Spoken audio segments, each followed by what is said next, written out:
নমস্কার। ইওর অক্টোপাসের আরও একটা নতুন গল্পে সমস্ত শ্রোতা বন্ধুদেরকে স্বাগত জানাই। বলা ভালো, আজকে স্বাগত জানাচ্ছি একেবারে তারানাথ তান্ত্রিকের আসরে, যেখানে কিশোরী, বিভূতি, তারানাথ আর আর বোধহয় ভাবছেন কেউ থাকে না, তাই না? না, ভুল কথা, থাকে। ওই খানিকটা থার্ডস আইয়ের মতো জানলার ফাঁক দিয়ে 20 বর্গার ওপর থেকে, কিংবা একটু দূর থেকে দরজার আড়ালে, কিংবা জানলার বাইরে থেকে। কি ভাবছেন? তিনারা? না, একদম তা নয়। আমরা থাকি, কারণ আমরাই তো পুরো গল্পটা দেখি এই তারানাথ, বিভূতি এবং কিশোরীকে একেবারে গল্পের বাইরে থেকে। চলুন, আর বেশি দেরি করব না। আজকের গল্পের নাম শশধরের বিপদ, রচনায় অনিক চক্রবর্তী। বাংলা সাহিত্যের এই কালজয়ী চরিত্র তারানাথ তান্ত্রিক, এটির স্রষ্টা শ্রী বিভূতিভূষণ বন্দ্যোপাধ্যায়। তাঁর মৃত্যুর পরে এই চরিত্রটিকে নিয়ে আরও অনেক গল্প আমাদেরকে উপহার দিয়ে গেছেন শ্রী তারাদাস বন্দ্যোপাধ্যায়, শ্রী বিভূতিভূষণ বন্দ্যোপাধ্যায়ের সুপুত্র। এই দুই মহোদয়ের প্রতি আমাদের বিনম্র শ্রদ্ধা জানিয়েই শুরু করব আমাদের আজকের পর্ব। শুরু হচ্ছে আমাদের আজকের গল্প, শশধরের বিপদ।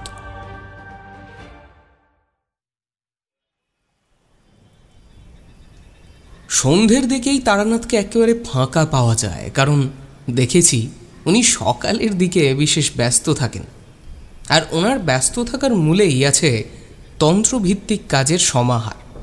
কত মানুষ যে ওনার কাছে আসেন তার ইয়ত্তা নেই। তখন ওনার বাজার থাকে রীতিমতো সরগরম। দেখেছি বেশি খদ্দের এলে উপরি উপার্জনও হয়। অনেকেই ওনার কাজে প্রফুল্ল হয়ে ওনাকে বেশ মোটা দক্ষিণার সাথেই ভালো মানের উপহার দেন। শুধু তাই নয়, অনেক অদ্ভুত অদ্ভুত কথা খদ্দেরকে তারানাথ মাঝে মাঝে বলে দিয়ে এমন তাক লাগিয়ে দেয় যে বলা বাহুল্য।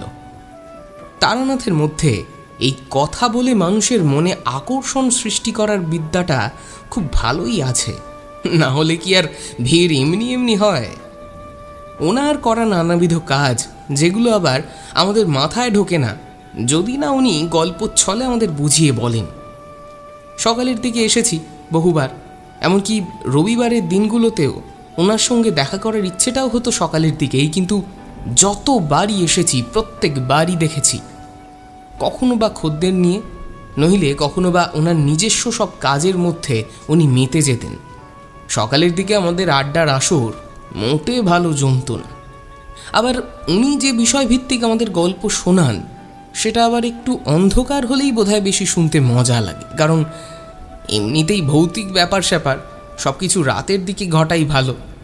তারানাথের কথায় রাত যখন গভীর হয় তখনই নাকি অপশক্তির বিচরণ বেড়ে ওঠে আমাদের এই চেনা পরিমণ্ডলের মধ্যে। আর ওই নিম্ন শ্রেণীর সাধকরাও নাকি এই রাতের গভীরতা বৃদ্ধির সাথে সাথে নিজেদের নিকৃষ্ট সাধন ভজন করে অনেকেরই ক্ষতি করে। দিনের আলো ফোটার সঙ্গে সঙ্গেই ওই সব অন্ধকারের জীব এবং নিম্নভিত্তিক সাধকগণ পাত্তারি গুটিয়ে চলে যায় অন্যত্র। কিন্তু তাদের করে দেওয়ার নিকৃষ্ট কাজের প্রভাব তখন অক্ষুণ্ণই থাকে, এবং যার ওপর করা হয়েছে সেই ব্যক্তিবর্গরা ওই করে দেওয়া ক্রিয়ার ফল অনেক দিন অবধি ভোগ করে। শুধু তাই নয়, এতে নাকি মৃত্যু অবধিও হয়। এমন অনেক দৃশ্য তারানাথ দেখেছে বলেই আমরা যখন ওনার কাছে গুণমুক্তভাবে গল্প শুনি তখন তাক লেগে যায়। তারানাথের বড়ই অদ্ভুত ইতিহাস। ওই ইতিহাসের নজির জোগাড় করে স্বল্প ঘাঁটাঘাঁটি করলেই হয়তো বেরিয়ে আসবে অনেক কিছু। যেহেতু রাতের দিকে অপদেবতার সান্নিধ্য বেশি করে লাভ করে লাশ হালকা মানুষ, সেই জন্য নাকি মাথার কাছে সর্বদা একটা গীতা কিংবা ওই জাতীয় পবিত্র পুস্তক, বেদ, উপনিষদ এসব রাখার প্রয়োজন। যেইখানে এই জাতীয় পুস্তক থাকে সেখানে কখনোই অপশক্তি তিষ্ঠতে পারে না। পবিত্রতার আলোকোজ্জ্বল প্রভাবই এই অন্ধকার ঘুঁচিয়ে রক্ষা করে মানুষকে। তারানাথের কাছে সন্ধ্যাকালীন গল্প শুনেও বেশ হাড় হিম করা ভাবের উদ্রেক হয় মনে। তাই আমরা বেছে নিয়েছি ওই সন্ধ্যার দ্বিতীয় প্রহর লাগার পর। ঝমঝম করে বৃষ্টি হবে, পথে ঘাটে জমবে হাঁটু জল। বেশ একটা দুর্যোগপূর্ণ সন্ধ্যার মধ্যেই আমরা তারানাথের শতাব্দী প্রাচীন বৈঠকখানায় ঘুটঘুটে অন্ধকার প্রায় ঘরে বসে দৃশ্যটা কল্পনা করলেই যে দেহ মনে খেলে যায় এক প্রকারের শিহরণ। আর তাছাড়া মোটা কথা হলো, সকালের দিকে আমাদের হাতেও তেমন সময় থাকে না, তাই ওই পথে আমাদের তেমন একটা যাওয়া হয়ে ওঠে না। কিন্তু যতই দিন এগোচ্ছে ততই যেন একটা জিনিস আমার আর কিশোরীর মধ্যে মাথাচাড়া দিয়ে উঠছে। যেই কথাটা কিশোরী হরদম আমার সঙ্গে এইভাবে সমর্থন করে সেটাই হলো, অবসর সময় ফাঁকা হাত পা কোলে করে গুটিয়ে বসে থাকলে ওই সময়টুকুনি যেন তারানাথের কাছে যাওয়ার জন্য মনটা উসখুস করে। মাঝে মধ্যে ভয় হয় এই বুঝি উনি আমাদেরকে সম্মোহন করেছেন, নহিলে কাজকর্মে মন বসে না কেন? হ্যাঁ, উনি যেমনভাবে প্রতিটি গল্পের সূচনা করেন সেইটা একেবারে অভাবনীয়। শুনতে শুরু করলে কারোর সাধ্য নেই যে পুরোটা না শুনে বেরিয়ে আসার। তেমনি তারানাথের বলার গুণ। উনি অবশ্য একসময় বেশ ভালো গল্প বলিয়ে রূপে বিখ্যাত ছিলেন। প্রায় প্রসঙ্গ উঠলেই শুনি যে উনি নাকি গাঁয়ের চণ্ডী মণ্ডপে গিয়ে মানুষের কাছে নিজের দীর্ঘদিনের কাটিয়ে আসা ভয়াবহ ভ্রমণ বৃত্তান্ত শোনাতেন। যখনই গাঁয়ে ফিরে আসতেন তখনই হপ্তা 2-3 ওনার নিজের ভদ্রাসনে থাকাটা বাধা ধরা ছিলই। তখনই গাঁয়ের কিছু মাতব্বর ও কৌতূহলপ্রিয় মানুষেরা তাকে ঘিরে এন্তার গল্পের পর গল্প শুনে সন্ধ্যাগুলোকে উপভোগ করত, যেমনটা আমরা করে থাকি আর কি। উনি তাই নিজেই অনেক সময় আস্ফালন করে বলেন যে গল্প বলার মধ্যেও এক প্রকারের নৈপুণ্যতা থাকা প্রয়োজন, কারণ শ্রোতা যখন শুনছে সম্পূর্ণটা কথকের মুখ থেকে, তখন তার চোখের সামনে ভেসে ওঠে কথকের বর্ণনা অনুযায়ী দৃশ্যপট, আর সেটাই হলো আসল ব্যাপার। কি হে, কি বুঝলে? এমন কথা সত্যি। তারানাথ যখন একবার বলা শুরু করে আমরা যেন স্পষ্টই বায়োস্কোপের ছবির মতোই দেখতে পাই সব কিছু। যেইখানকার বর্ণনা উনি দেন এমনভাবেই আমাদের চোখের সামনে ফুটে ওঠে যে কষ্ট করে কল্পনা করতে আর হয় না। যাই হোক, তেমন কোনো কাজ না থাকলে আমরা সর্বদাই ওনার কাছে যেতেই পারি, কিন্তু গেরস্থ মানুষের পক্ষে স্বেচ্ছাচারিতা করা একেবারে অসম্ভব। রাজ্যের দুশ্চিন্তা যেন লেগেই আছে, স্কন্ধে রয়েছে অসংখ্য দায় দায়িত্ব। সময় কই যে দুদণ্ড অবসর পেয়ে আড্ডা দেব? তবুও সুযোগ এলেই ছুটে যাই, নহিলে যে প্রাণ হাঁপিয়ে ওঠে এই কথাটা সত্যি। বলাই বাহুল্য, আমাদের মতন কর্মজীবী মানুষের আপিসে না গেলে নুন আনতে পান্তা ফুরোবার মতনই অবস্থা হবে।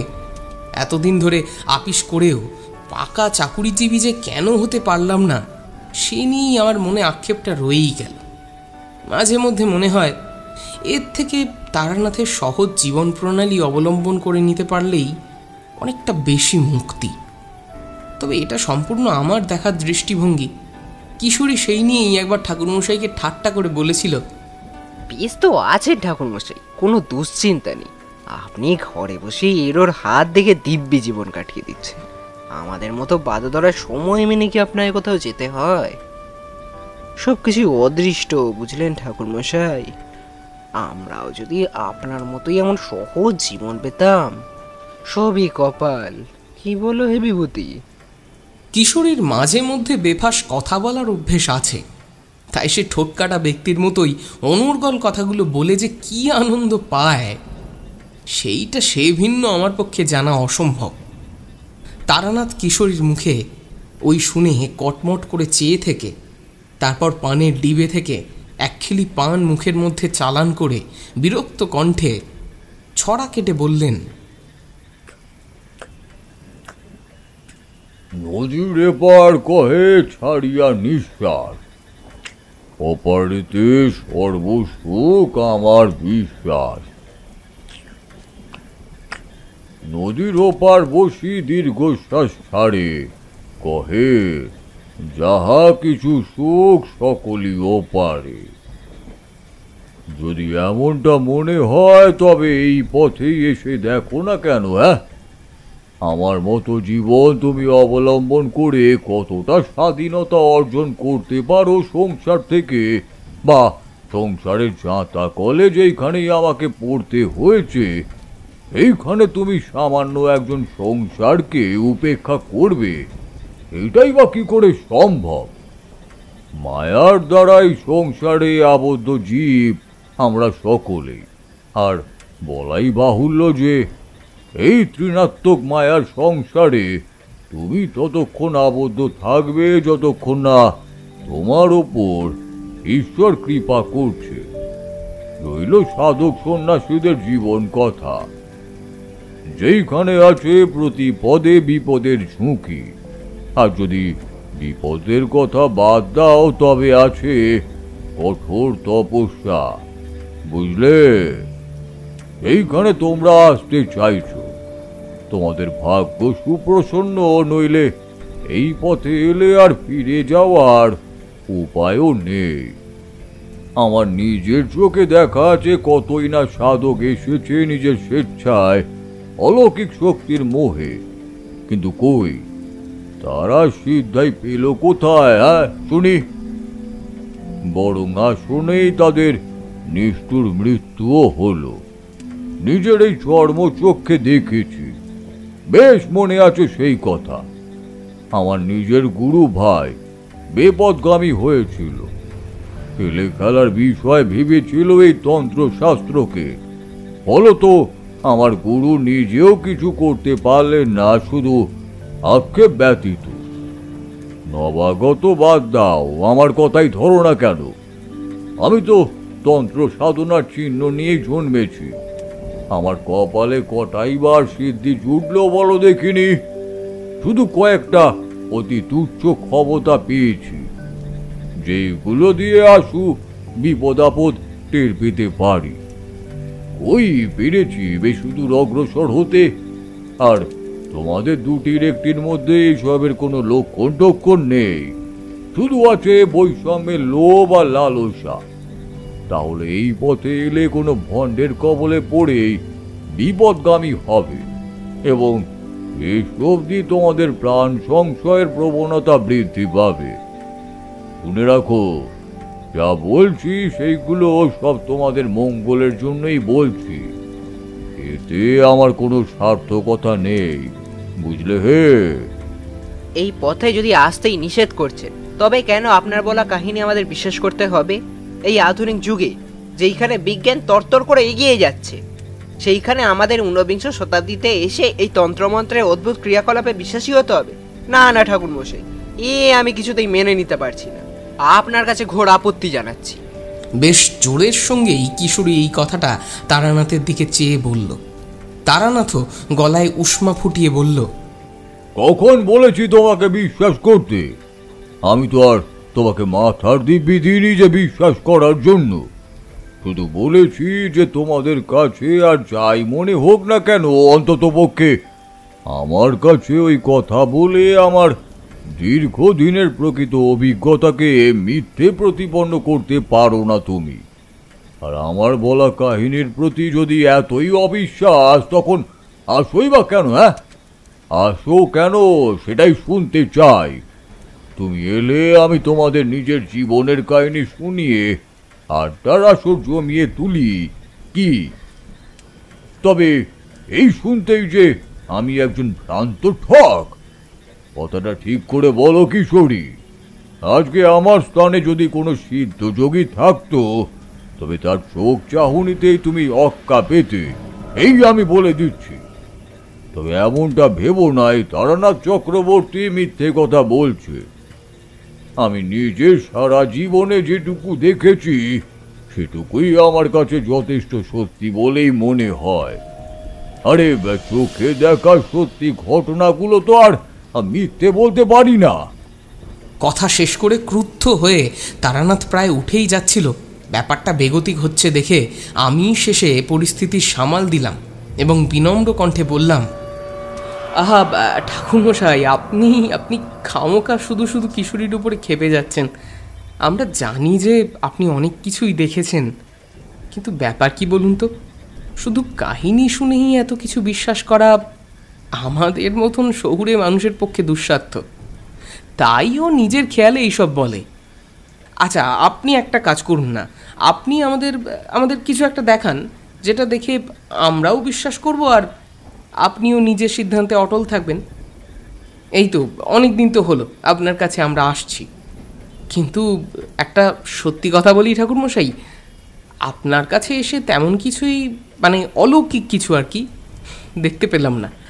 আমরা কিন্তু বেশ একটা অলৌকিক দৃশ্য দেখার জন্য উন্মুখ হয়ে আছি। কি বলো কিশোরী? ঠাকুরমশাই বসে পড়ে পাশে পড়ে থাকা কলকেটা কাছে টেনে নির্বিকার মনেই টান দিতে লাগলেন। ওনার তখন ভাবলেশীন মুখের মধ্যে খেলে বেড়াচ্ছে অদ্ভুত দীপ্তি, উজ্জ্বল চোখের চাহনি। এমনিতেই ওনার সারা দেহে একটা উজ্জ্বলের ভাব স্পষ্ট। তবু ওনাকে যখন দেখি তখন মনে হয় উনি খুব উঁচু শ্রেণীর সাধক মানুষ।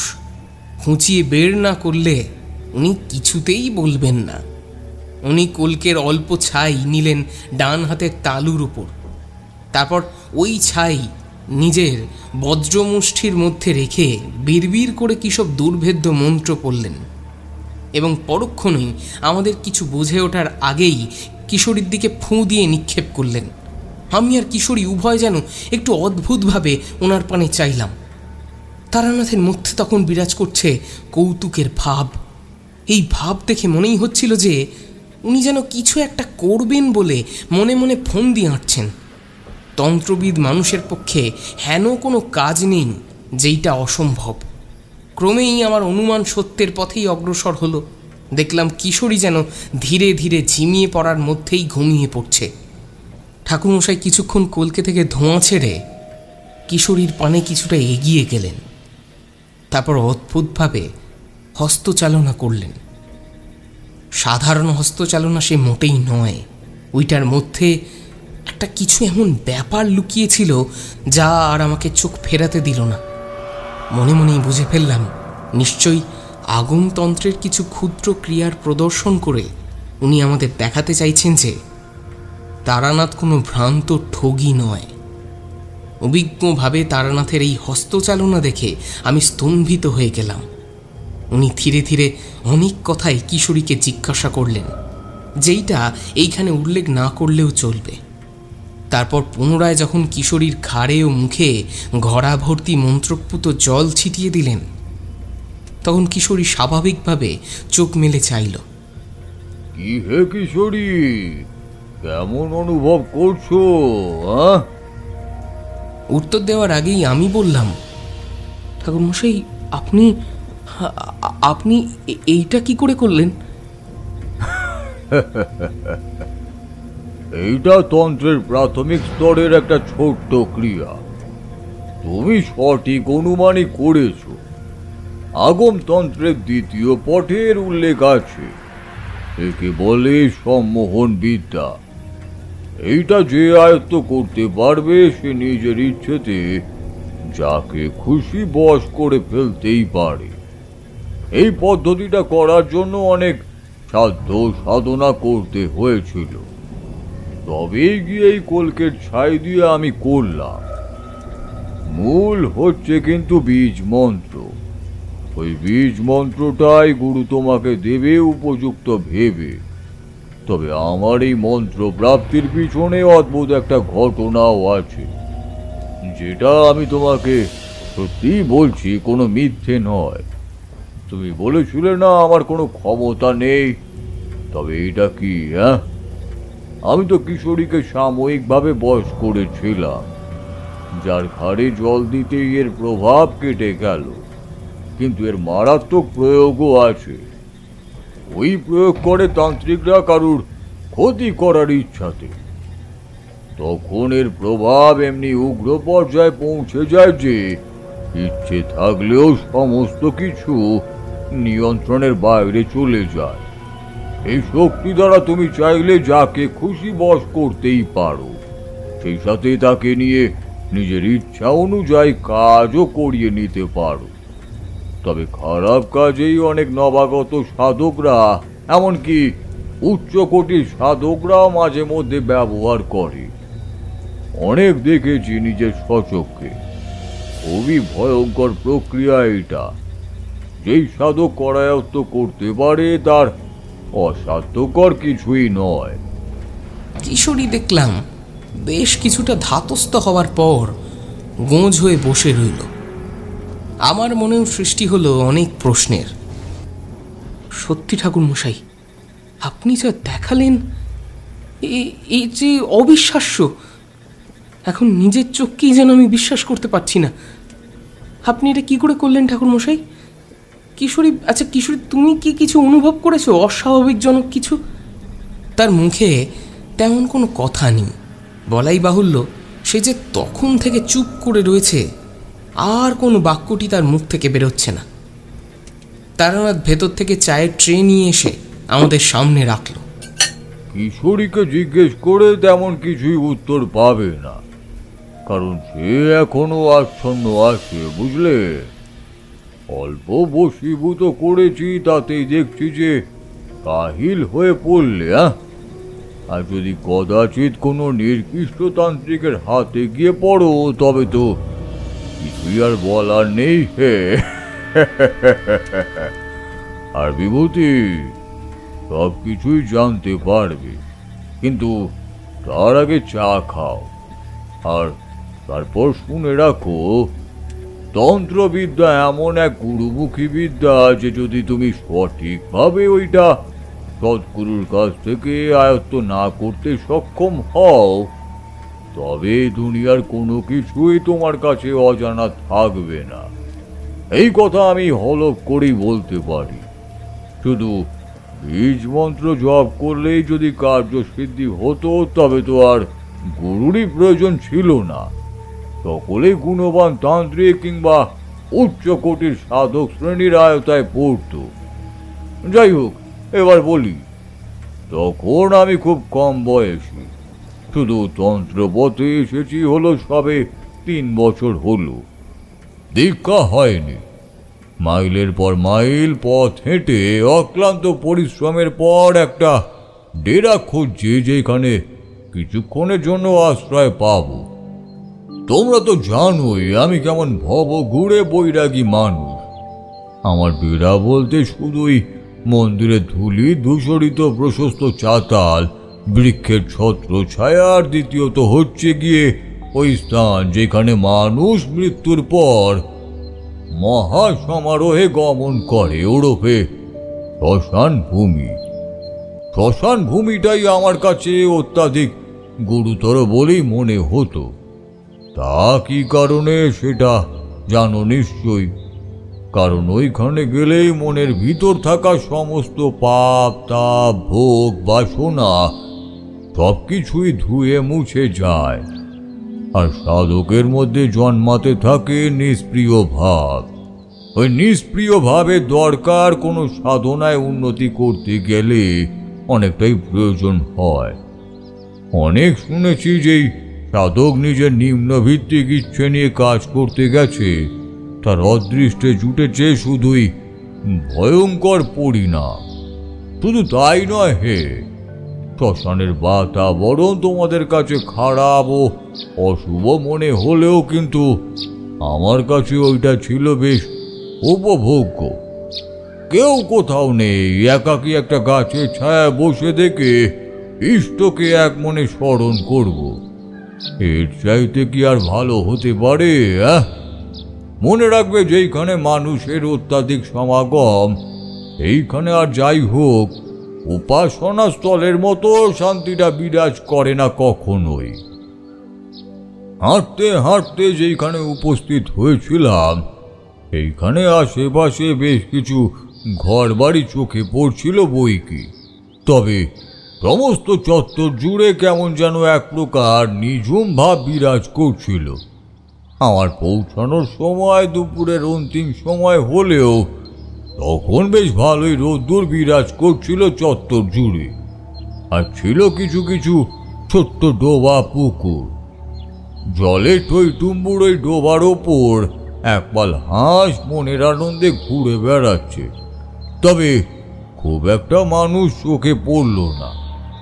কেন সেটা প্রথম দিকে বোধগম্য হচ্ছিল না। রৌদ্রজল আবহাওয়া, কিন্তু কেউই নেই। সামনের দিকে চেয়ে দেখি বিস্তৃত মাইলটা শুধু মাঠ। মাঠের অপর প্রান্তে কয়েকটা গরু চড়ে বেড়াচ্ছে, আর গরুগুলোর তত্ত্বাবধান করছে মাথায় ফেঁটি বাঁধা জনা কয়েক রাখালের দল। তাদের হাতে আছে একটা কঞ্চি জাতীয় জিনিস, অতি সাধারণই দৃশ্য। আর অন্যত্র একজন চাষি সদ্য নিজের আহার সমাপ্ত করে সারাদিনের খাটাখাটনির ফলে জিরিয়ে নিচ্ছে একটা নিম গাছের তলায়। তবে যাদের দেখতে পাচ্ছিলাম তাদের থেকে আমার বেশ কয়েক গজ দূরত্ব, এই কথা একেবারেই সত্যি। সব কিছু এক মনেই দেখছি। সূর্যের কিরণ ছটা ডোবার জলে পড়েছে, আর সেই জল চিকচিক করে উঠছে। বেশ মনোমুগ্ধকর দৃশ্য। দেখলে বোঝার উপায় নেই যে এই গাঁয়ের ভিতর কোনো বিপদের সম্ভাবনা থাকতে পারে। তখন তেমন শক্তিও পাইনি, তবুও মনের মধ্যে আগাম বুঝে ফেললাম একটা অনুভূতি ছিলই। যেমন কোনো মানুষের সঙ্গে দেখা হওয়ার পর তাকে দেখলেই তার অভিসন্ধি বুঝে ফেলতে পারতাম, তেমনই এখন কোনো গাঁয়ের ভিতর প্রবেশের পর আমার মধ্যে আপনা থেকেই একটা অনুভূতি কাজ করত। অবশ্য এই ঘটনা মাধব ঘোষের বাড়ি থেকে ফেরার পরই হয়েছিল। ইতিমধ্যেই ওই সাধু আমাকে আশু বিপদ অনুভব করার ক্ষমতা প্রদান করেছিলেন। ওইটা নিজের সম্বল মনে করেই এগুচ্ছিলাম দিক দিশাহীনভাবে, নিজের মনে ইষ্টকে স্মরণ করে। প্রথমে পুকুরের ছায়া সংকুল জলে একটা ঝাঁপ দিলাম। আহ, কি তৃপ্তি, যেন সর্বাঙ্গ জড়িয়ে এলো। বেশ কিছুক্ষণ ঠান্ডা জলের মধ্যে নিজেকে সেঁধিয়ে রেখে উঠে গা হাত পা মুছে নিয়ে বেশ ঝরঝরেই অনুভব করলাম। পুনরায় চারিদিকে চেয়ে দেখে বুঝলাম যে গাঁয়ের একেবারে ভিতরে প্রবেশ করেছি। সুন্দর গাঁয়ের ভূ প্রকৃতি, তখন বসন্তকাল, বেশ রোদ ঝলমলে আবহাওয়া। স্নানের পর ক্লান্ত দেহটাকে টেনে নিয়ে একটা তেঁতুল গাছের কাছে এগিয়ে ফেললাম। খোলা প্রকৃতির মধ্যে এইভাবে তখন থাকতে পেরে যে কি আনন্দ অনুভব করেছিলাম সেটা বুঝিয়ে বলে উঠতে পারবো না হে বিভূতি। সেই কথা কখনোই বোঝাতে পারা সম্ভব নয়। আমি গ্রাম বাংলা প্রেমী। গাঁয়ের অতিশয্যা আমার কাছে বড়ই আকর্ষণীয়। যাই হোক, ঘরের ছাউনি দেওয়া প্রত্যেকটি বাড়িগুলোর দিকে নজর দিচ্ছি। প্রত্যেকটা বাড়ি দেখেই মনে হচ্ছিল ওইখানটা গৃহস্বামীরা খুব অবস্থাপন্ন। শুধু অবস্থাপন্ন বললেই হবে কেন, গাঁটাও বেশ বর্ধিষ্ণু। কারুর অবশ্য কোঠা বাড়ি নেই, সকলের খড়ের ছাওয়া দালান বাড়ি। যেই সময়কার কথা বলছি তখনকার দিনে গায়ে যদি কারুর দালান বাড়ি হতো তবে গায়ের মানুষের কাছে সেই গৃহস্বামী বেশ সমাদর পেত। তখনকার দিনে শুধু জমিদারি গায়ের বুকে পাকা বাড়ির স্বত্বাধিকারী ছিলেন। পুরুষানুক্রমে জমিদারি প্রথা থাকাকালীন জমিদার বাড়ির সদস্যরা মনের আনন্দে বহু অর্থ খরচ করে ঘর দোর বানিয়ে নিতেন। কিন্তু এই গাঁয়ের সর্বত্র যেখানেই দেখি কোথাও নেই কোনো জমিদার বাড়ির চিহ্ন অবধি। আশ্চর্যই হলাম, গাঁয়ের শাসন তবে কে করে? প্রত্যেক গাঁয়ের ভিতরই তো একজন করে জমিদার থাকা উচিত। এতকাল তো তাই দেখে এসেছি, এইখানে কি তবে ব্যতিক্রম ঘটল? সত্যিই আশ্চর্য তো। এত কিছুই ভাবতে ভাবতে আমি বসে আছি গাছের তলায়। ক্লান্তির আবেশে দু চোখ বুঝি জুড়েই আসবে। যেই কথাটা বলছিলাম তৎকালীন সময় কিন্তু গাঁয়ের অবস্থাপন্ন মানুষরা যেমন সমাদরই পেত, শুধু তাই নয়, শুধু ব্যক্তির সঙ্গে গ্রামের উন্নয়ন বিষয়ে অনেক কথাই তামাকের বিনিময়। মুরব্বী গোছের ব্যক্তিরা বসে ঘন্টার পর ঘন্টা আলোচনাও করত। এটা একেবারেই সত্যি কথা। আপনি জানলেন কি করে ঠাকুরমশাই? মানে দালান ভিড়ে থাকলেই মানুষ তাকে সমীহ করে চলতো? এ তো শুনে অনেক তুচ্ছ ঘটনা বলেই মনে হচ্ছে। আদেও কি এটা সত্যি? পুনরায় কলকের টিকেটা বেশ ভালোভাবে ধরিয়ে নিয়ে তারানাথ হুঁকোতে গোটা কয়েক টান দেওয়ার পরে বলল, খারাপ কিছুই বলনি হে, কারণ আমাদের ছোটবেলা থেকেই দেখে এসছি এই দৃশ্য, আর আমার কাছ থেকে কোনো ভুল তথ্য তুমি পাবে না। যা বলছি তা নিজের চোখে দেখেই বলছি। এখন তোমাদের কাছে এই কথাই বলতে পারছি। জানোই তো, পাড়া গায়ে আমাদের ছোটবেলাটা পুরোটাই কেটেছিল। সেইখান থেকেই ধারণা হয়ে গেছিল। আমি কিন্তু অবস্থাপন্ন গৃহের সন্তানই ছিলাম। ছোটবেলায় দেখতাম আমার ঠাকুরদার কাছে অনেক মুরব্বি গোছের মানুষ ভিড় লেগেই থাকত। আমাদের বাড়ির পাশেই প্রাচীন চণ্ডী মণ্ডপ ছিল, সেইখানে সন্ধ্যা থেকে শুরু করে অনেক রাত অবধি কলকের গুড়ুক গুড়ুক শব্দ তুলে অনেকেই নানাবিধ পরামর্শের মশগুল হয়ে থাকত। যাই হোক, মূল প্রসঙ্গে ফিরি। সামান্য ক্লান্তির অজুহাতে আমি গিয়ে ওই আশেপাশের গৃহস্থ বাড়িতে গিয়ে উঠব এবং তাদের বাড়িতে গিয়েই আড়ম্বর করে অন্ন সেবন করব। এই জিনিসটা চিন্তা করতেই আমার কেমন যেন বাঁধো বাঁধো ঠেকল। পথে বেরিয়েছি সদ্গুরু আর ইষ্টকে অন্বেষণের নেশায়। তাই বলে কি নিজের আত্মসন্তুষ্টির জন্য কয়েকজন নিরীহ মানুষগুলোকে কষ্টই বা দেব কেন?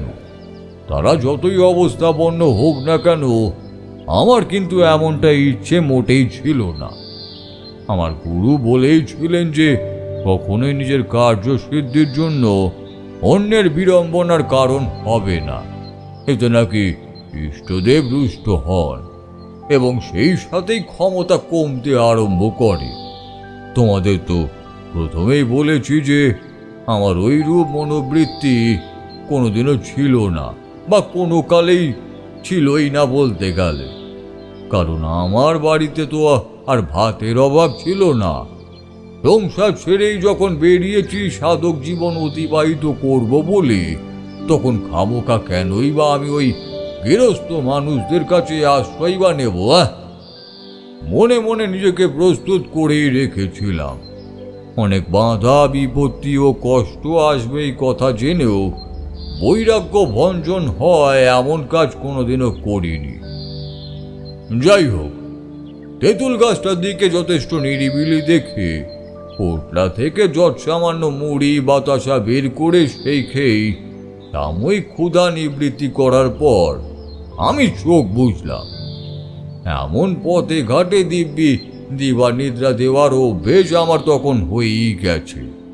কিন্তু খুব সম্ভবত মনে হয় ঘন্টা দুয়েকের বেশি ঘুম হলো না। অপ্রত্যাশিতভাবে ঘুমের দফা রফা হলো। কি সুন্দরী ঘুমিয়ে পড়েছিলাম, কিন্তু আমার অদৃষ্ট সাথ দিলে তো। চোখ যখন খুলি তখন দেখি আমার পায়ের কাছে একজন বসে অজর ধারায় কাঁদছে। ওই আকুতিপূর্ণ কান্নার স্বরে কিন্তু আমার নিজের বুকটাই কেমন যেন কেঁপে কেঁপে উঠছিল। মনের ভিতরে ঘাবাত করেছিল একরাশ বিষণ্ণতা। প্রথমটা ভয় পেয়ে গেছিলাম। মনে মনে ভাবার চেষ্টা করলাম, কে রে এই ব্যক্তি, আর আমার কাছেই বা কেন এসেছে? তখন তন্দ্রার ঘোর ভালোভাবে কাটেনি। অল্পে অল্পে যখন দেহ মনের আলস্য কাটলো, তখন গিয়ে প্রশান্তির নিঃশ্বাস ফেলে ফের ভালো করে দেখলাম ঘনামান সন্ধ্যার ফিকে আলোয়। সত্যি বলতে গিয়ে আমি কিছুই বুঝতে পারলাম না। কান্নার কারণটাই বা কিসের ছিল তাই বা অনুমান করি কি করে? আর আমার কাঁচা ঘুম ভাঙার মূল কারণটাই ছিল আমার সামনে উবু হয়ে বসে থাকা ব্যক্তিটির অশ্রুপতনের শব্দ। তাই শুনেই আমি একেবারে গাছের গুড়ির সঙ্গে ঠেস দিয়ে সোজা টান টান হয়ে বসলাম। উনি আমার সামনে প্রসারিত করে রাখা দুটি পায়ে নতমস্তক ভাবে জড়িয়ে নির্বিকার ভাবে কাঁদছিলেন। কোনো হুঁশ নেই যেন। কম তো আর গায়ে গঞ্জে ঘুরিনি, কিন্তু সত্যি বলতে এমন অভিজ্ঞতা আমার জীবনে প্রথমবারই হলো। ওই ব্যক্তির মতোই কেউ আমাকে আশ্রয় করে কেঁদে ওঠেনি। হ্যাঁ, অসহায় অবস্থা দেখে এসেছি, গ্রহ শান্তির কবচ কিংবা ওই জাতীয় প্রতিকার চাওয়ার জন্য, কিন্তু এটা একদমই আলাদা একটা রহস্যের গন্ধই আমি পাচ্ছিলাম। আমি ওই ব্যক্তির দিকে চেয়ে থাকা সত্ত্বেও ওই ব্যক্তি কিন্তু কেঁদেই যাচ্ছেন।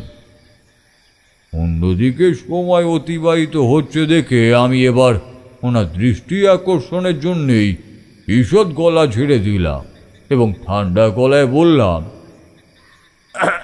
এই ব্যাপার কি? হ্যাঁ, এই সন্ধেবেলা তুমি আমার কাছে এসেছো? কে তুমি? আর তোমার নিবাসী বা কই শুনি? আগে তুমি নিজেকে শান্ত এবং সংযত করো। আর এমন ভর সন্ধ্যায় তুমি বেরিয়েছই বা কেন?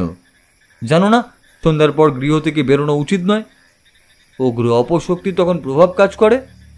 শেষের কথাটা বলার পিছনে একটা কারণ ছিল। এই হেতমপুর গাঁয়ের সঙ্গেই শ্মশান লাগোয়া। আমি যখন প্রথম এই গাঁয়ের সীমান্ত দিয়ে প্রবেশ করেছিলাম তখনই অনুভব করলাম পাশের শ্মশানের অদৃশ্য অবস্থায় কেউ যেন ঘুরে বেড়াচ্ছে।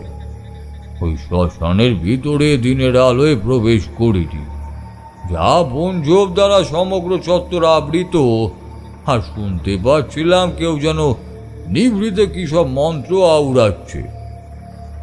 গলার স্বর জলদ গম্ভীর, খুব ক্ষীণভাবেই আসছিল এই মন্ত্রধ্বনি।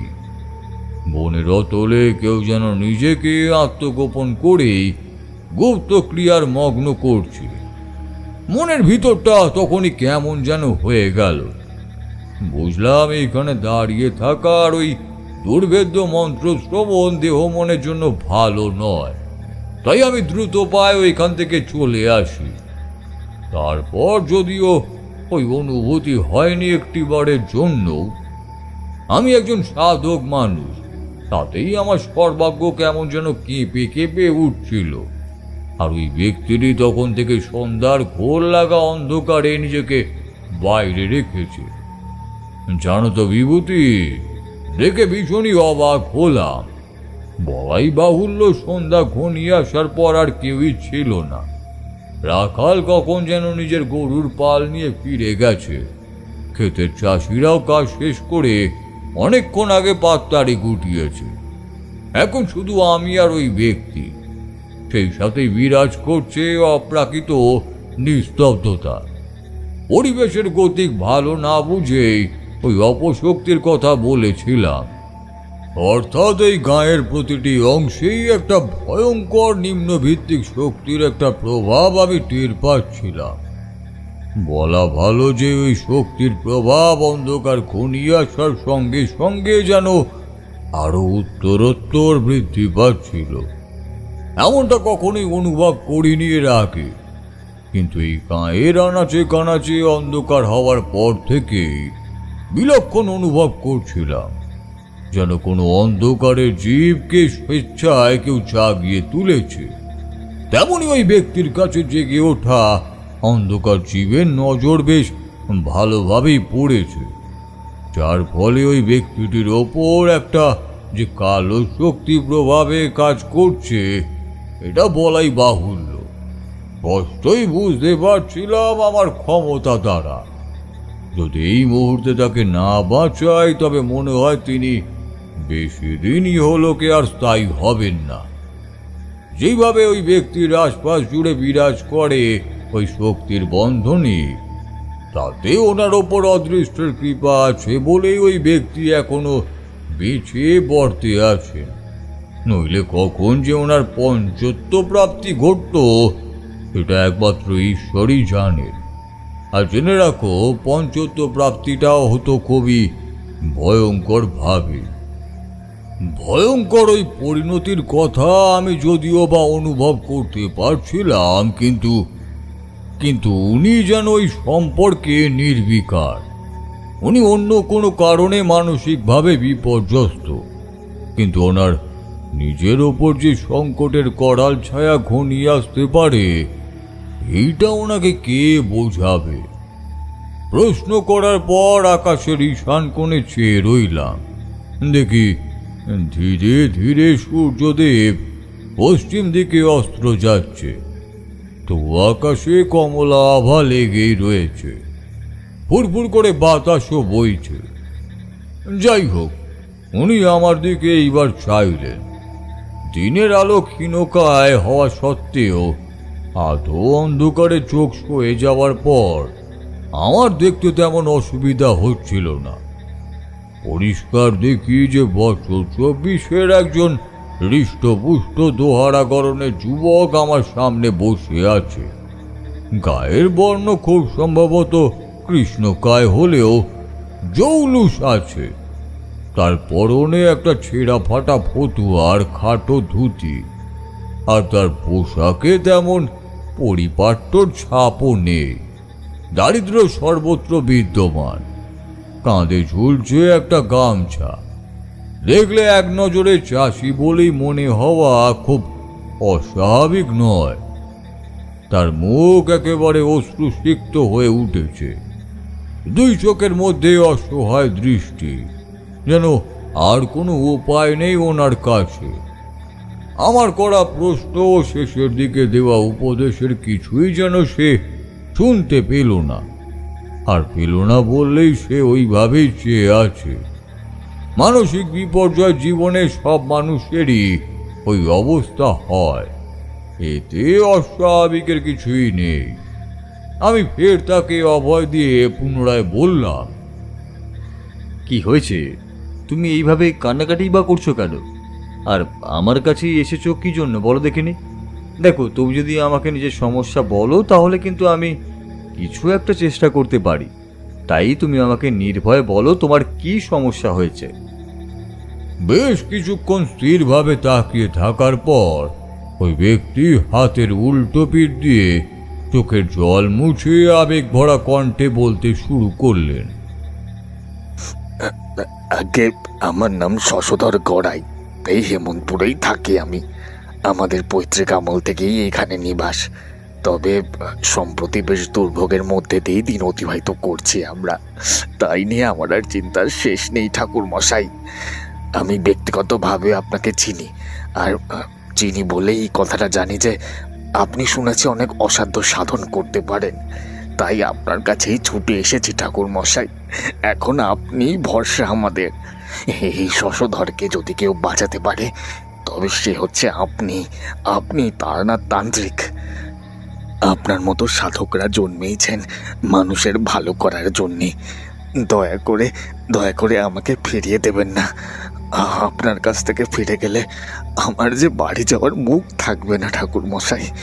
খুকির মায়ের কাছে কি মুখ দেখাবো বলুন দেখি? আমার স্ত্রী যে এমনভাবে ভেঙে পড়বে কেই জানতো এই কথা। কোথা থেকে যে কি হয়ে গেল সেটা বুঝে উঠতেই পারছি না ঠাকুর মশাই।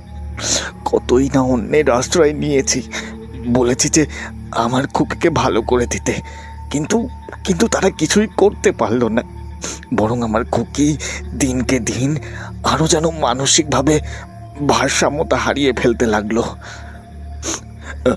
অসহায় হয়ে আমি আমার খুকিকে উদ্ধারের পথ খুঁজে বেড়াচ্ছি, কিন্তু ইষ্টকে ডেকেও কোনো ফল হচ্ছে না। আরাধ্য দেবী অবধি মুখ ঘুরিয়ে নিয়েছে আমাদের থেকে। এখন কাকে ভরসা করি বলুন তো ঠাকুর মশাই? ভেবেছিলাম যে অল্প বিস্তর যেইটুকু জমি জমা আছে সেইটে বেচে শহরে কলকাতায় নিয়ে যাব, কিন্তু পৈতৃক আমলের জীর্ণ প্রায় ভিটে আর এই বিঘেঠাক জমি ভিন্ন এই হতভাগার সম্বল বলতে আর কিছুই নেই। আমার দেয়ালে সম্পূর্ণ পিঠ থেকে গেছে, যার দরুন আমার ইচ্ছে থাকলেও আমি কিচ্ছু করতে পারছি না। এখন শেষ পথ হচ্ছে নিজেকেই শেষ করে দেওয়া। তাহলে তো এই জ্বলন থেকে চিরতরে মুক্তি পাবো আমি। আমাকে দড়ি কলসি নিয়ে ডুবে মরতে হবে গঙ্গোত্রী নদীতে, যদি আপনি না যান ঠাকুর মশাই। দয়া করে একটিবার চলুন ঠাকুর মশাই। আপনিও যদি কিছু না করতে পারেন তখন আমার সান্ত্বনা থাকবে, কিন্তু এখন আপনাকে যেতেই হবে, আমি কয়ে দিচ্ছি।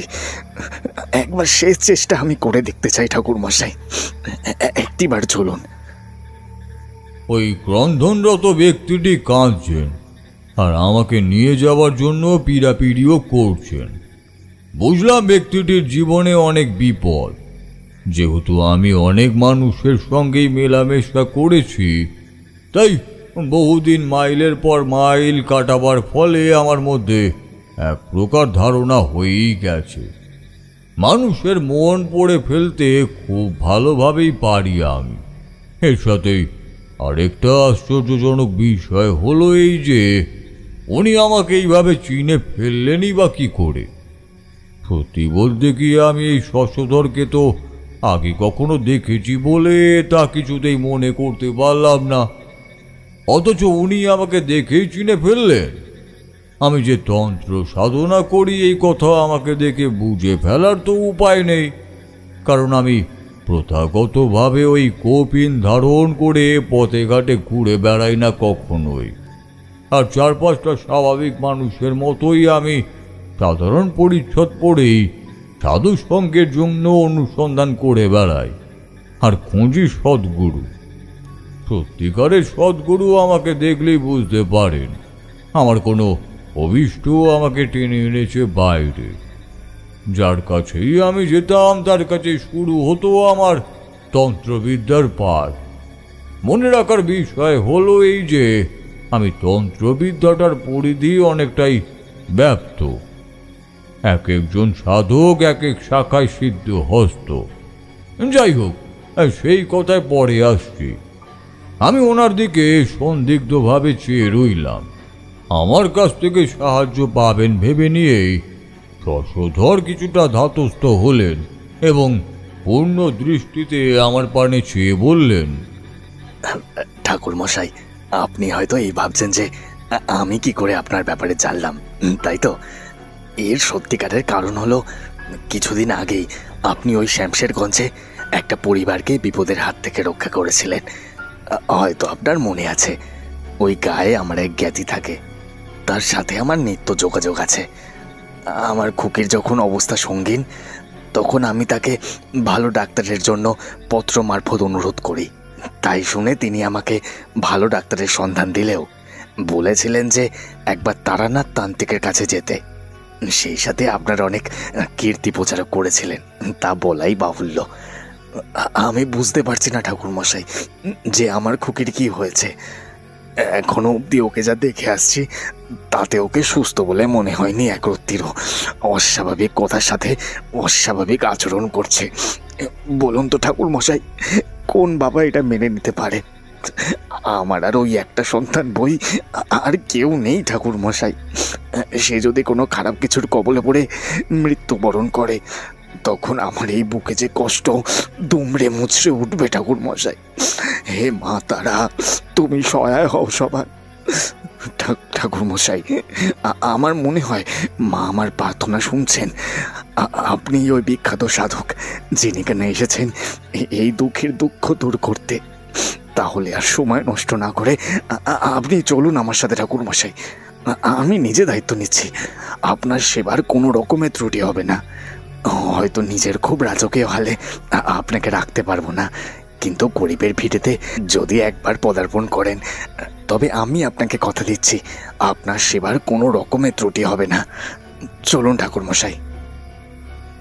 এতটা বলেই উনি কিন্তু চুপ করলেন, কিন্তু নিজের সমস্যাটা পুরোটা ভাঙলেন না।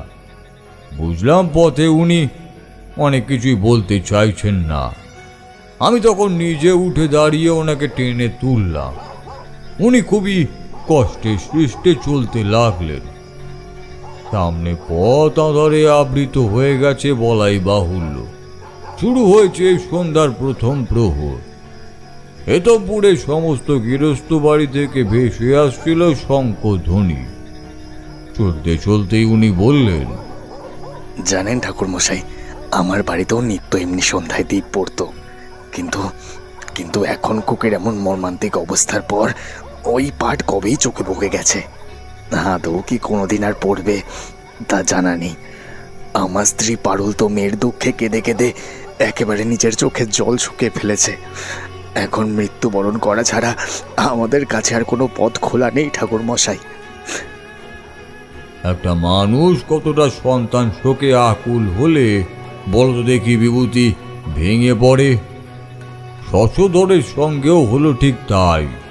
সে কিছুতেই নিজেকে সামলাতেই পারছিল না। আমি যদি তাকে সান্ত্বনা দিতাম তবে বুঝি সে এতক্ষণে অক্কা পেত। সত্যি সত্যি আমি ধমকে সুরেই বললাম, ছি ছি শশধর, পরমেশ্বরের দেওয়া এই প্রাণ তুমি স্বেচ্ছায় ত্যাগ করতে চাইছো? হ্যাঁ, এই অধিকার কিন্তু তোমাকে কেউই দেয়নি। জীবন তুমি সৃষ্টি করতে যেমন অপারগ, তেমনি কোনো জীবকে হত্যা করা তোমার কাছে অনুচিতই হওয়া উচিত। দেহের ভিতরে ঈশ্বর বসবাস করেন, তাকে আকুল হয়ে ডাকো। তোমার আরাধা দেবী মা তারাকে স্মরণ করো, তিনি পরম করুণাময়ী। তুমি যদি তাকে এক মনে ডাকো তবে তোমার তন্ত্রমন্ত্রের প্রয়োগ হবে না, উনি স্বয়ং এসে তোমাকে বিপদ থেকে উদ্ধার করবেন। আমরা উভয় এরপর আর কোনো কথা না বলে শশধরের বাড়ির পথ ধরলাম। বলতে গেলে ওর বাড়িটা খুব একটা দূরে নয়। যেখানে তেঁতুল গাছ সেইখান থেকে মোটামুটি কয়েক গজ দূরেই অবস্থিত। কিন্তু এই বাড়ির মধ্যে একটা বিশেষত্ব আছে, সেটা দেখলেই বুঝতে পারা যায়। সমস্ত বাড়িটা ঘিরে কেমন যেন একটা অবসাদের ছায়া নেমে এসেছে। যেমনটা হয় কোনো বাড়িতে মানুষ মারা গেলে, কারুর বাড়িতে অসুখ থাকলে যেমন বাড়ির পরিবেশ ভারী হয়ে ওঠে, ঠিক তেমনই। মন থেকে ইচ্ছা করছিল না এখানে প্রবেশ করতে। ষষ্ঠ ইন্দ্রিয় আমাকে বারংবার বলে দিচ্ছিল যে এইখানে তীব্র অশুভ শক্তির একটা আধিক্য আছে। আমি যেতে যেতে এই দাঁড়িয়ে পড়লাম। শশধর তখন অনেকটা এগিয়ে গেছে ভিতরের পানে। আমি তখন সদর দরজা থেকে বেশ কিছুটা তফাতে দাঁড়িয়ে আছি আর স্থিরভাবে বাড়িটার সমস্ত কাঠামো লক্ষ্য করছি। শশধরের পাশে আমি নেই এটা উপলব্ধি করতে পেরে সে আমাকে পিছু ফিরে ডাকলো এবং বলল, ঠাকুর মশাই, আপনি আসুন। এ কি, ওখানে দাঁড়িয়ে রইলেন যে বড়, প্রবেশ করবেন না? আমি অল্প ইতস্তত বোধ করেই বললাম, তুমি যাও, আমি আসছি একটু পরেই, একটা কাজ আমি করে আসছি। কিন্তু ঠাকুর মশাই। কথা শেষ করতে না দিয়ে ওইখান থেকে আমি অল্প দূরেই অবস্থিত একটা ডোবার ধারে গিয়ে অন্ধকারে একেবারে মিশে গিয়ে লোক চক্ষুর আড়ালে গিয়ে হাতের তেলের ওপর কিছুটা জল নিয়ে চোখ বুঝে মন্ত্র পড়েই তারপর বিড়বিড় করে দেহবন্ধন মন্ত্রটা পড়লাম। ওং হ্রিং কালিকায় নমঃ, তস্য মহোদয়া দেহবন্ধনায় নমঃ। জয় মহাকালী, জয় মহাকালী, নমঃ স্বাহা। এই একটি বিদ্যাই আমার সাথে তখন ছিল। বিপদ সংকুল স্থলে যাওয়ার আগে আমি এটা আগে ভাগেই করে রাখতাম। এমন করেই না কতগুলো বিপদের হাত থেকে উদ্ধার পেয়েছি আমি। এমনিতেই অপশক্তি শশধরের সাথে সাথেই তার সমগ্র পরিবারের ওপর প্রভাব বিস্তার করেছিল। কিন্তু এখন যেহেতু আমি প্রবেশ করেছি ওইখানে, তাই ওই শক্তির সত্ত্বাধিকারী অবশ্যই চাইবে যে আমি কিছুতেই যেন তার পথের বাধা হয়ে যেন না দাঁড়াই। আমার ওপর শক্তি সর্বদাই আমাকে নিরস্ত করতে চাইবে। আর যদি সাধকের দিক থেকে অল্পটুকু যদি ছেদ থাকে আত্মরক্ষার, তবে তার পরিণাম হয় ভয়ঙ্কর। যথোপযুক্ত নিজের দেহ বন্ধন করে নেওয়ার পর আমি ওই শশধরের সঙ্গে ওর বাড়ির ভিতর প্রবেশ করলাম। ওরেই কিন্তু একেবারে অন্ধকার দেখলাম। যদিও বাইরে থেকে মনে হচ্ছিল সমগ্র বাড়িটা অন্ধকার। এমনটা অনেক বাড়িকে সন্ধ্যের সময় দেখলে মনে হয় যে সেটা অন্ধকার, কিন্তু ভিতরে বাতি দেয় গৃহবধূরা। এতে করেই নাকি সংসারের শ্রীবৃদ্ধি ঘটে। মা লক্ষ্মীও এসে বসেন এবং অচঞ্চলা হয়ে থাকেন। কিন্তু এই বাড়িতে কিছুতেই তেমন নজরে পড়ল না। কেমন যেন ভুতুড়ে পরিবেশ সর্বত্র বিদ্যমান। নিজের দেহ বন্ধন করতেই আগেকার অস্বস্তিমূলক ভাবটা অনেকটাই কেটে গেল। মনে হতে লাগলো একটা অদৃশ্য শক্তির বলয় আমাকে ঘিরে আছে, আর ওই বলয়ের তেজ এতই শক্ত যে অতি বড় নিম্ন শ্রেণীর শক্তির সাধ্য নেই যে ওই বলয়ের বন্ধন ভেদ করে আমাকে আক্রমণ করে। প্রত্যক্ষভাবে আমাকে কিছু করতে না পারলেও ওই শক্তির সত্ত্বাধিকারী নিজের উপস্থিতি আমাকে বিলক্ষণ টের পাইয়েই দিচ্ছিল। হলো কি জানো, বেশ কিছু উপসর্গ আমার চোখের সামনে ভেসে উঠল, যেগুলো একটা গৃহস্থ বাড়িতে থাকা একেবারেই অনুচিত। প্রবেশ মাত্রই একটা বিশ্রী কটু গন্ধ আমার নাকে এসে ধাক্কা মারল। ওই গন্ধের চোটে অন্নপ্রাশনের ভাত বেরিয়ে আসে এমন অবস্থা আমার। আমি মুখ বিকৃত করে দাঁড়িয়ে রইলাম। অন্যদিকে শশধর আমার উপস্থিতি টের পেয়ে আমাকে দেখেই বলল, এই যে ঠাকুরমশাই, আপনি এসছেন, ভেতরে আসুন, সাবধানে প্রবেশ করবেন। আগে আমার স্ত্রী নিত্য সন্ধ্যাদীপ দিত, কিন্তু এখন যে কি হয়েছে তার, সে কন্যার সুখেই বুঝি আদৌ উন্মাদ হয়ে গেছে। আপনি প্রবেশ করুন, আমি আলোর ব্যবস্থা করছি। বলি, ও গিন্নি, কই গেলে গো? দেখো কে এসেছে, এইবারে আমাদের মেয়ে সুস্থ হয়ে যাবে। আমার ওই খারাপ অবস্থা হলো, কিন্তু শশধর দিব্যি গিয়ে উঠোনে এই প্রান্ত থেকে অন্য প্রান্তে চলাফেরা করছে এবং দাওয়া দিয়ে উঠেই ক্রমে সে ভিতরেও প্রবেশ করল। উঠোন সম্পূর্ণ ফাঁকা, নিরেট আধার বিরাজ করছে। চোখের সামনে এত কিছু দেখে মনে হলো সে কিছু কি ঠাহর করতেই পারছে না। আবার কিছুক্ষণ পরেই আমি নিজেকে বোঝালাম, শশধর হচ্ছে সাধারণ মানুষ, তার পক্ষে অতি লৌকিক বিষয়বস্তু প্রত্যক্ষ করা সম্ভব হবেই বা কেমন করে? এর জন্য আলাদা অনুভবী শক্তির প্রয়োজন আছে বই কি। যাই হোক, আমি রন্ধ্রে রন্ধ্রে অনুভব করছিলাম আমার আনাচে কানাচে উপস্থিত ওই অশরীরীকে। এটা কোনো সাধারণ আত্মা নয়, অনেক ক্ষমতা আছে তার। সেই সাথেই সে চায় না যে আমি এইখানে থাকি, তাই নানাবিধভাবে আমাকে এইখান থেকে চলে যেতে নিজের ক্ষমতা মতোই চেষ্টা করে যাচ্ছে অনবরত। কিন্তু আমার উগ্র মন্ত্রভূত দেহবন্ধনের সামনে সেই শক্তি খুবই নগণ্য।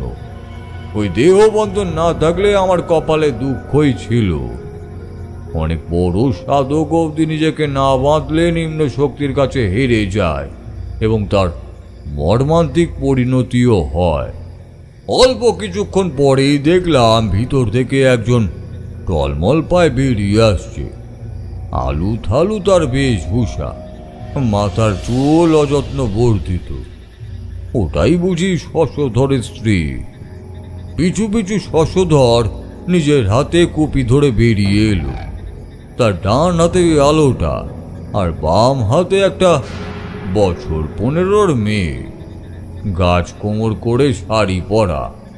আলোতেই দেখলাম সকলকে। প্রথমে যখন শশধরের স্ত্রীকে দেখলাম তখন মনে হলো কতদিন যেন নিজের প্রতি যত্ন নেয়নি। নাওয়া খাওয়ার অভাবে দেহময় রুক্ষভাব ধারণ করেছে। চোখের মধ্যে বিরাজ করছে মানসিক উদ্বেগ। বলাই বাহুল্য বাড়ির গৃহিণীর মধ্যে এমনটা মোটেই বাঞ্ছনীয় নয়, এতে সুরুচি নষ্ট হয়। আর অন্যদিকে যে মেয়েটি দাঁড়িয়েছিল তার চোখের মনি স্থির, চোখের পাতা একটি বারের জন্য নড়ছে না। ঈষৎ রক্তাভ চোখের মধ্যে একটা নির্লিপ্ত ভাব বিদ্যমান, কিন্তু চোখের নিমিষেই মেয়েটি মাটিতে পড়ে গেল। আর অল্পক্ষণের মধ্যেই সে নিজে থেকে উঠে দাঁড়িয়ে পদ্মাসনে বসেও পড়ল। আমার তখন চক্ষু স্থির, কি দেখছি এই সব? ঠোঁটের কোণে অল্প হেসে সে দুর্বোধ্য ভাষায় কিছু একটা আওড়াতে শুরু করে দিল। মন্ত্রটা কি ঠাকুরমশাই? না কিশোরী, সেটা তুমি জানতে চেয়েও না। ওই মন্ত্র গৃহে বসে পাঠ করা অনুচিত।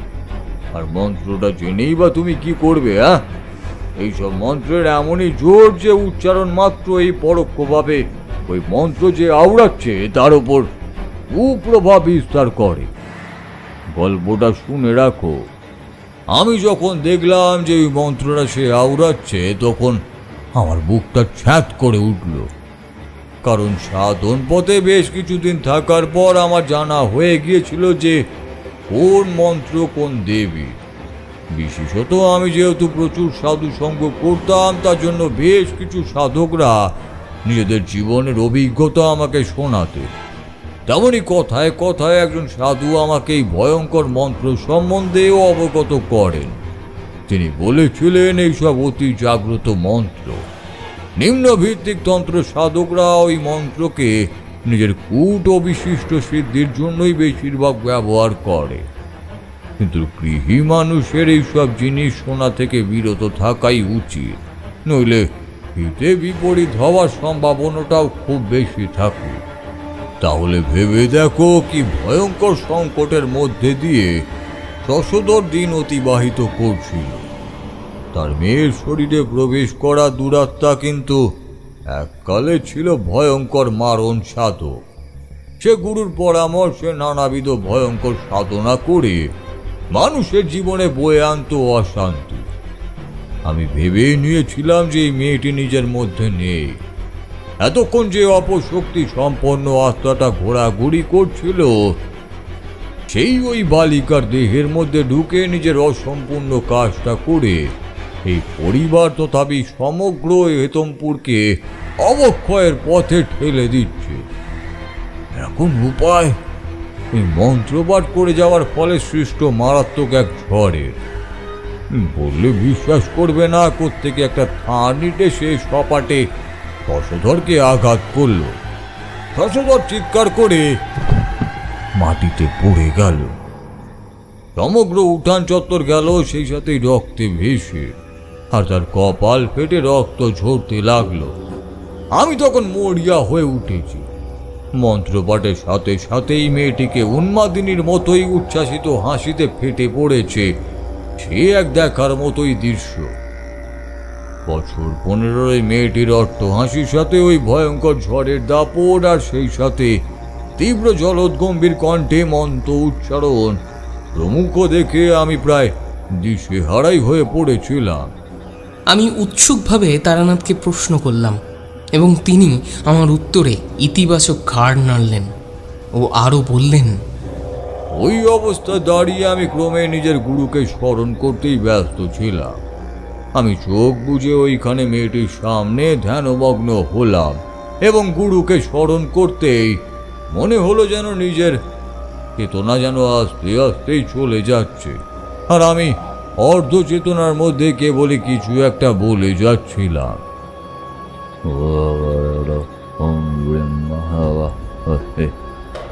চোখের সামনে ভেসে উঠছিল আমার গুরুর ছবি।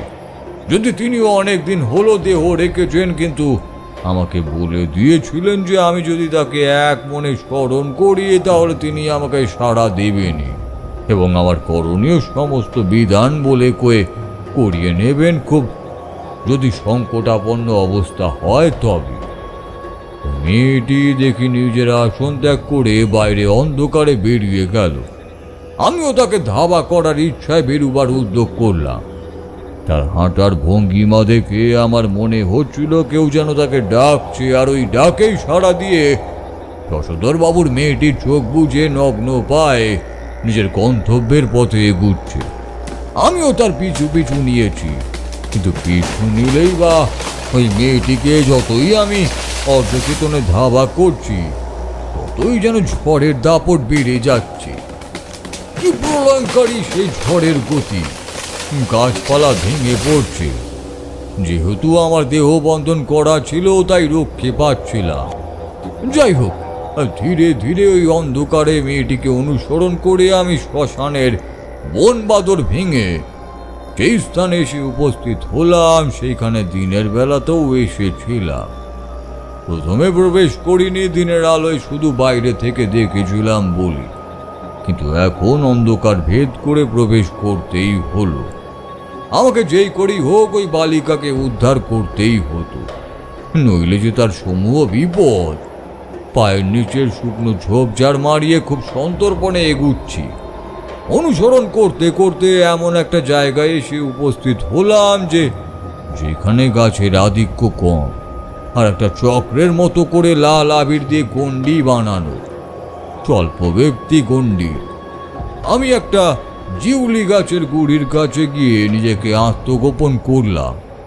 ক্ষুদ্র গণ্ডির পাশেই বসেছিল ওই তান্ত্রিক কাপালি, মোষের মতো কালো গায়ের রং, নরখপ্পরে ধরে থাকা কারণটা সেবন করে যাচ্ছে আর গাল দিচ্ছে, আর পাশেই অল্প ধুনি মতো করে রাখা।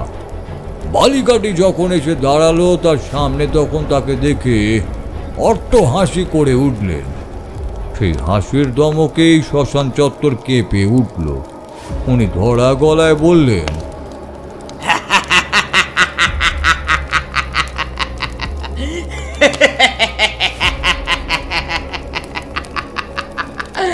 জয় তারা, জয় মা কালী,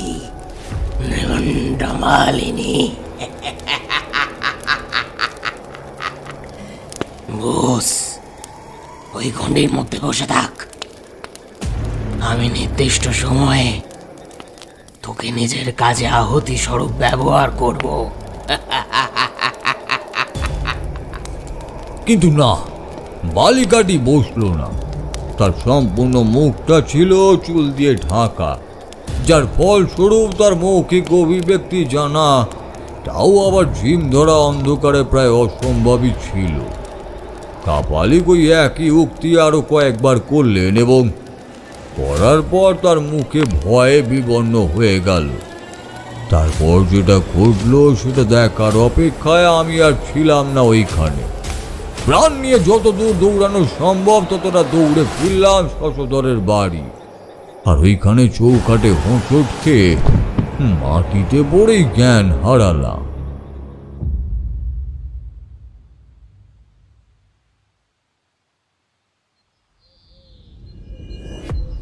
জ্ঞান যখন ফিরল তখন দিনের আলো ফুটেছে, আর ওই দিনের আলো ফোটার সাথে সাথেই আমার সমস্ত কিছু মনে পড়ে গেল। বাড়ির অবস্থা তখন লন্ড ভণ্ড। একদিকে শশধর পড়ে আছে আর তার স্ত্রী আর কন্যা অন্যদিকে পড়ে আছে। সকলেরই কারুর জ্ঞান আর নেই। মেয়েটি কখনই বা এলো? ভালোভাবে দেখতে গিয়ে দেখি যে মেয়েটির 2 হাত রক্ত লেগে। বুঝে ফেললাম গতকাল কি হয়েছিল। আর কাল বিলম্ব না করে আমি তখনই উঠে গায়ের মানুষদের ডেকে এনে ওদের মুখে জল ছিটিয়ে সুস্থ করলাম, আর মনে মনে প্রফুল্লতা অনুভব করলাম এই কারণে যে বিপদ কেটে গেছে। দিন 2 ওই গাঁয়েই একটা মন্দিরে আমি ছিলাম সমস্ত কিছু আধঘাট জানার তাগিদে। আর তাতেই আমার কাছে মনে হলো যে হ্যাঁ, ওই শশধরের সাথে এমনটা হওয়ার কারণই বা কি ছিল। আমরা সমস্বরে বললাম, কি হয়েছিল ঠাকুরমশাই? পুনরায় কলকেতে মৃদু টান দিয়ে তারানাথ বলল, দোষটা ছিল শশধরেরই। সে ছিল ধর্মভীরু মানুষ, আর সে নিজে ইষ্ট মা তারাকে খুবই মানত।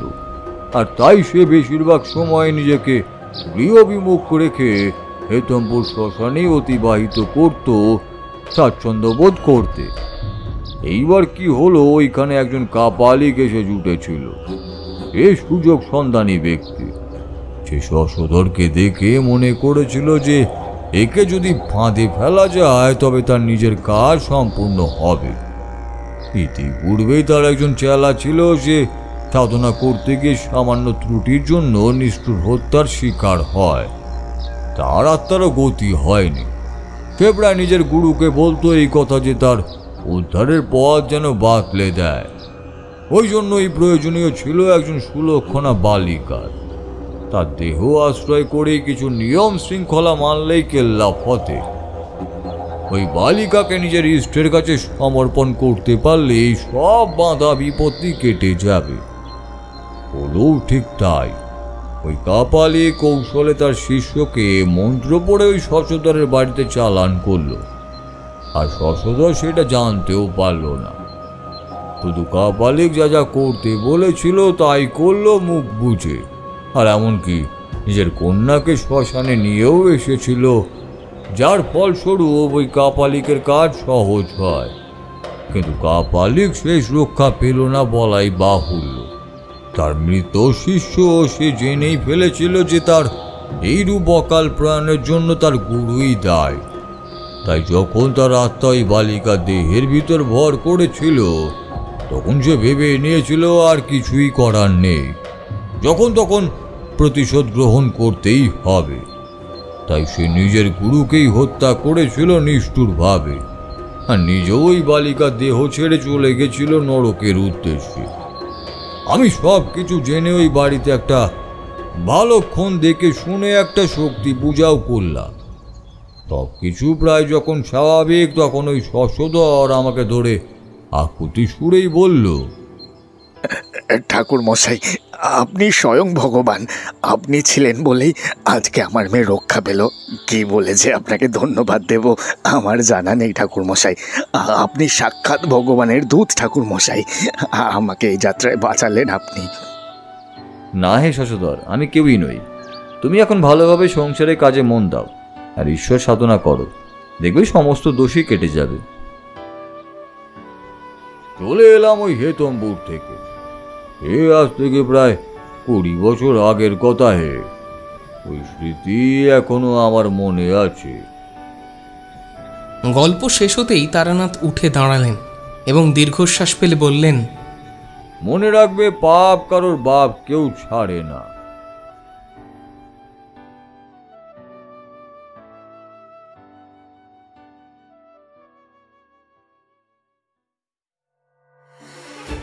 আপনারা শুনছিলেন লেখক অনীক চক্রবর্তীর কলমে শশধরের বিপদ। আজকের গল্পটি আপনার ভালো লাগলে অবশ্যই একটা লাইক করবেন এবং আপনার মূল্যবান মতামত আমাদেরকে অবশ্যই কমেন্ট করে জানাবেন। এছাড়াও আমাদের চ্যানেলটা যদি আপনার এখনও সাবস্ক্রাইব না করা থাকে, তাহলে অবশ্যই সাবস্ক্রাইব করে পাশে থাকা বেল আইকনটিকে প্রেস করে রাখবেন, কারণ আমরা যখনই গল্প আপলোড করব তার নোটিফিকেশন আপনার কাছে পৌঁছে যাবে। এছাড়াও আমাদের চ্যানেলটিকে আপনি শেয়ার করে নিতে পারেন আপনার কাছের বন্ধুবান্ধব ও আত্মীয় পরিজনদের সাথে। এটি আপনার কাছে সম্পূর্ণ ফ্রি, কিন্তু এটা আমাদেরকে অনেকটা অনুপ্রেরণা যোগায় একটা ফাঁকা ঘরে এই মাইকের সামনে গল্পগুলো যখন রেকর্ড করি তখন। আজকের গল্প পাঠে আমি সৌভিক। আজকে তারানাথের ভূমিকায় বুবাই, কিশোরীর ভূমিকায় শুভ্রদীপ, শশধর গড়াইয়ের ভূমিকায় আকাশ, তান্ত্রিক কাপালিক ও অন্যান্য চরিত্রে আমি সৌভিক। আজকের গল্পের নাট্যরূপ দিয়েছে সায়ন। এডিটিং ও সাউন্ড এফেক্টে 62 FPS studio. Poster design Samir পিক্সেলের থেকে। সমগ্র পরিকল্পনা ও পরিচালনায় টিম ইয়োর অক্টোপাস। অক্টোপাস ফিরে আসবে আপনাদের জন্য আরও একটা নতুন গল্প নিয়ে। ভালো থাকবেন, সুস্থ থাকবেন এবং গল্পে থাকবেন। নমস্কার।